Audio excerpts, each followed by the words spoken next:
Dublin manager Mattie Kenny, your thoughts? Yeah, look, it was a nice even contest. So this time of the year, as we said in every Walsh Cup game, to just getting a game into the lads, and it was a nice competitive game for both sides. To get to that point in the match where, even if you don't care about the result, when it gets close towards the end, you start kind of urging your team to get the result. Well, you'd be always urging for a bit of extra effort, because it's coming down the straight that you need guys to to push on, and in fairness to both sides, the last 15 minutes both of them went ahead there, and it was a good competitive finish to the game. As a whole, did you get what you wanted out of the Walsh Cup? I know you weren't sort of mad about playing matches, or you didn't put great stock in how the team went, but as an entity, did it serve the purpose you thought it might? Yeah, because we got a lot of game time into a lot of guys. As I said, Thursday night with 15 guys playing Fitzgibbon today, so a few other guys got a chance today. And look at Walsh Cup. This was our fourth game in the Walsh Cup, so over the course of the last number of weeks, a lot of guys got game time and got a chance to look at lads. And really, it's just getting that game time into lads' legs in preparation for the league. What happens now? Is this the end of any sort of extended panel now before the league, or does the same group go a little bit further until you make that cut? Yeah, I'd say we'll hold on to this group for another couple of weeks, because the Fitzgibbon time now, so for training purposes and keeping the training worthwhile and competitive, we'll hold on to the guys for another couple of weeks, and until I know the county board will be on to us in the coming days, to cut it back to the league panel, but we'll try to hold on to them for as long as possible. It is a very sort of difficult time of the year to manage, though, the start of the league, the end of the Walsh Cup, and the Fitzgibbon, as you've sort of mentioned before, but I suppose it's been kind of casting a fairly sharp light in the last week or so with Donegal pulling out of the McKenna Cup. Yeah, look, it's different for every county. I seen Cork, they were saying that I think there are over 20 players involved in the Fitzgibbon, but it's the Fitzgibbon. It's getting guys back into training, with a number of corrective surgeries we had to do there at the end of last season when they came back from the clubs. So, it's kind of coaxing them lads back into training, and you don't want to push guys too hard this time of the year, if they're just rehabbing from some injuries, so it's trying to keep everyone healthy and work through this period. But look at it's in a way, look at the last few weeks have gone reasonably well for us. Sean Moran and Danny Sutcliffe, two more fellas who got their first taste of action this year. How will you be fixed for the first round of the league in 2 weeks' time in terms of guys you won't have? Yeah, look at Danny was out with a hamstring injury, and we got 10 minutes into him there today, and Sean Moran was away for the last while. He only flew in from Australia last night, and Owen O'Donnell is back this weekend as well from Australia. So they're guys that will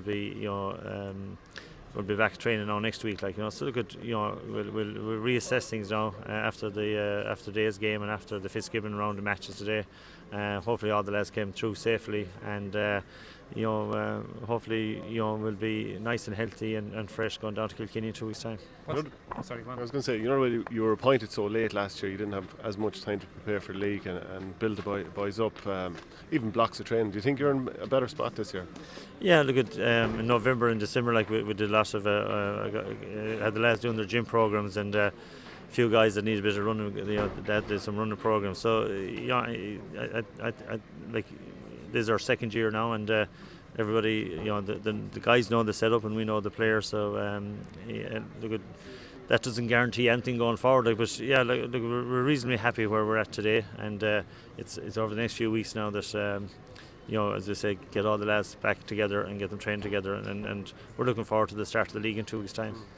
How much value do you put in the league? Because you got semi-final last year, which is probably great in some ways, but it's all down to the summer, and it doesn't feel like everyone is treating the league as the be-all and end-all anyway. Well, obviously the championship is the most important thing, right? But the championship is starting on the 8th of May, and before that you have the club month, So after the club championship is over, you haven't that much time to get ready for the championship. So you have to do a lot of the work, the league is starting, say, the end of January, but you could say the league is on in February and March, So if you don't get the work done in February and March, then there's a break with the club in April. So and the championship resumes in early May. So like the league, you know, it's not about winning the league, but it's important that you have guys playing to a system, you know, they get used to playing together, and that, you know, you have to get value out of the league, otherwise you won't be prepared for the championship. You saw a bit of that in the first half. You nearly gave away a goal chance, trying to do the right thing, trying to work the ball out of defence. They have to just make allowances when things like that break down, that, you know, you're at a time of the year when your execution might be at the top, or the pitch might be the problem or something like that. Yeah, I agree. You know, and in fairness to guys, they were trying to do the right thing there all day today. But you know, that's the third game on that pitch in 7 days, and you know, it was a lot heavier today than it was last Sunday or last Thursday night, and the underfoot conditions, you know, weren't as good today. And I think both teams, you know, when they were clearing the lines a couple of times, or when they had chances, you know, to get in a goal, you know, they slipped at the wrong time, and that was on both sides. But look, you have to make allowances for all that, and but look, both teams, you know, served up a reasonably good game of hurling. Like, you know, it was very, very clean and competitive, and I was talking to the Galway management coming off there, so they're both sides are pretty happy. Like, have you had any word from Keaney yet, Mattie, in terms of coming back? No, you know, to be honest, I haven't spoke to him yet. His wife is due a baby today, from what I hear. So I don't think it'll be a good time to call. Quick word on the club final. How do you think that'll go next weekend?